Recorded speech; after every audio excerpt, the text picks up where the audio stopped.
Welcome to my channel Alane Signal. The station known as Kestrel 9 hung in the void like a careless thought, unfinished, asymmetrical, and crowded with species that barely tolerated one another. It orbited no planet, served no official government, and yet it thrived. Trade, smuggling, diplomacy, and quiet wars all passed through its corridors. At the edge of Docking Ring C, tucked behind flickering neon glyphs in a half-broken grav lift, sat a bar called the Rusted Halo. It wasn't famous, and it wasn't safe, which made it perfect. Inside, the air was thick with vaporized alcohols, bioluminescent smoke, and overlapping conversations in a dozen languages. Creatures of wildly different anatomies shared space in an uneasy balance. Some floated, some crawled, some stood upright with an almost arrogant simplicity. Humans were among them. To most species on Kestrel 9, humans were confusing. They were physically unremarkable compared to stronger races. They lacked natural weapons, exoskeletons, or venom. Their senses were mediocre. Their lifespans, short. Their emotional volatility, inconvenient. But they spread. They adapted. And, perhaps most puzzling, they survived. Still, few took them seriously. That perception was about to change. Jarek Voss leaned against the bar, nursing a drink that smelled like engine coolant and tasted worse. He was tall, broad-shouldered, and carried himself with the quiet awareness of someone who had seen too many bad situations unfold. He wasn't looking for trouble. That's what made it ironic. Across the room, a group of Korthans occupied a large table. Towering, four-armed, covered in plated chitin that shimmered under the lights, they were built for combat. Korthans didn't just fight, they were engineered by their own evolution to dominate. They were also loud. And then, one of them clicked in translated speech. The human attempted negotiation. Negotiation. The word came out like an insult. The group erupted into harsh, rattling laughter. Another Korthan added, their species is fragile. Remove atmosphere, they die. Increase gravity, they break. Even their skin tears easily. More laughter. Jarek sighed softly, taking another sip. He'd heard it all before. Humans were soft, weak, temporary. Usually, he let it go. Tonight, he didn't get the choice. A smaller figure, a human, sat 2 tables away. Young, maybe mid-20s. Nervous, probably new to the station.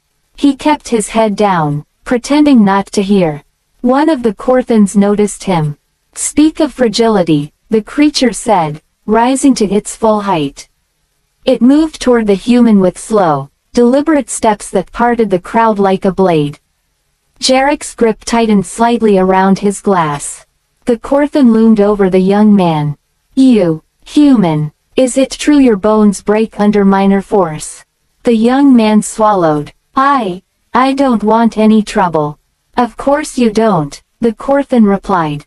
Your kind never does. A clawed hand reached down and flicked the human's shoulder. Not hard, but enough to knock him sideways off his stool. The bar quieted. Jarek closed his eyes for a moment. Not tonight. The young man scrambled to his feet, cheeks flushed. I said I don't want. The Korthan shoved him this time. Harder. The human hit the floor. Something shifted in the room. Not fear, expectation. Jarek set his drink down. Hey, it wasn't loud. It didn't need to be. The Korthan turned, its multifaceted eyes settling on Jarek. Another human. Jarek stepped forward, calm, measured. That one doesn't want trouble. So let it go. A pause. Then laughter. You will instruct me, the Korthan said, stepping closer. Up close, it was massive, easily twice Jarek's weight, armored, powerful. Not instructing, Jarek replied.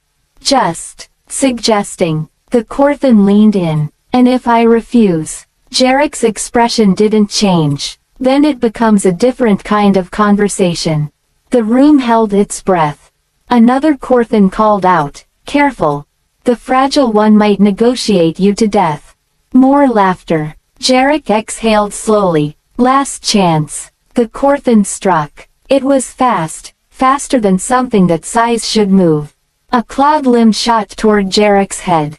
Jarek moved. Not back. Forward. He stepped inside the strike, grabbed the limb mid-swing, and twisted. There was a sharp, cracking sound, not a break, but enough to disrupt the joint's movement.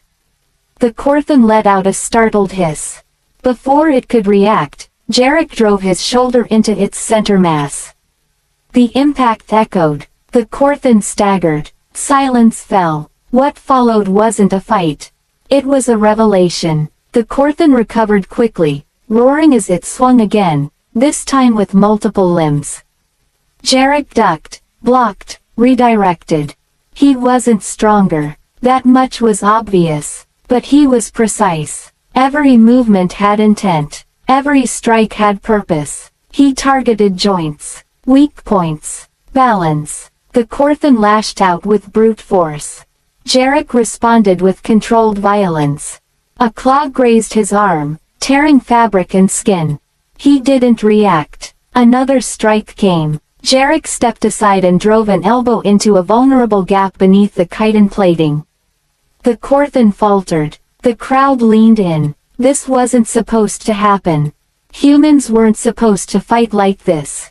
Another Korthan moved to join the fight.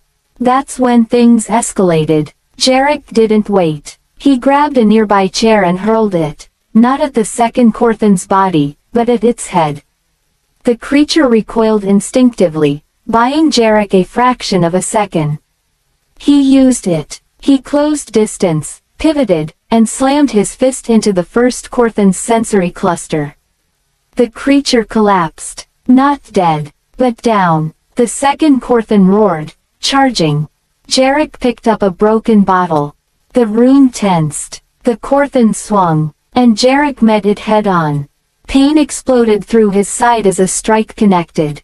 Ribs cracked. He felt it, registered it, ignored it. He drove forward anyway. The broken bottle slashed across the Korthan's limb, not enough to cripple, but enough to make it hesitate. Jarek used that hesitation. He grabbed the limb, leveraged his entire body weight, and brought the Korthan crashing into a table. Wood splintered, drinks spilled, creatures scattered. The Korthan tried to rise. Jarek didn't let it. He planted a knee into its thorax and pressed the jagged glass edge against a vulnerable joint. "Stop," he said, voice low but steady. The Korthan froze. For the first time, there was no laughter in the room. Jarek stayed there for a moment, breathing hard. Blood ran down his arm. His side throbbed with every inhale. Then he pushed himself up and stepped back. The Korthan didn't move. Neither did anyone else. Jarek looked around the room. At the aliens. At the witnesses. At the assumptions that had just been shattered. "We're not the strongest," he said, voice carrying in the silence. "We know that." No one interrupted. "We're not the fastest, or the toughest, or the most advanced." He wiped blood from his lip. "But we don't quit." His gaze hardened. "And we don't let things like this slide." He nodded toward the young human, who was now standing, wide-eyed. Jarek continued, "You think we're fragile because we break. Because we bleed." A faint, humorless smile crossed his face. "We learned how to fight because of that." The room remained silent long after he finished. The Korthans didn't rise. Not out of incapacity, out of something new. Caution. Later, as station security finally arrived, far too late to matter, the story had already begun to spread. Not exaggerated, not distorted, just repeated. A human had stood against a Korthan. And won. Not through strength, through will, through skill, through something harder to define. In the days that followed, subtle changes took hold across KESTREL 9. Conversations shifted. Where once humans were dismissed, now they were considered.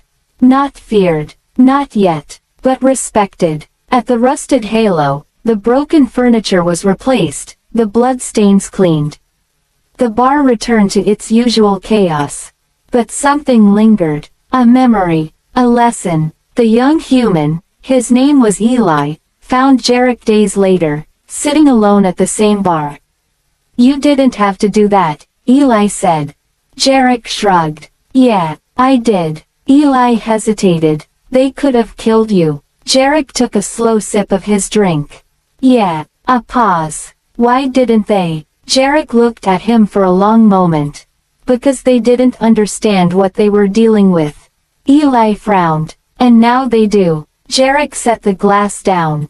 "Now they're starting to." Far beyond Kestrel 9, among trade routes and distant systems, the story spread further.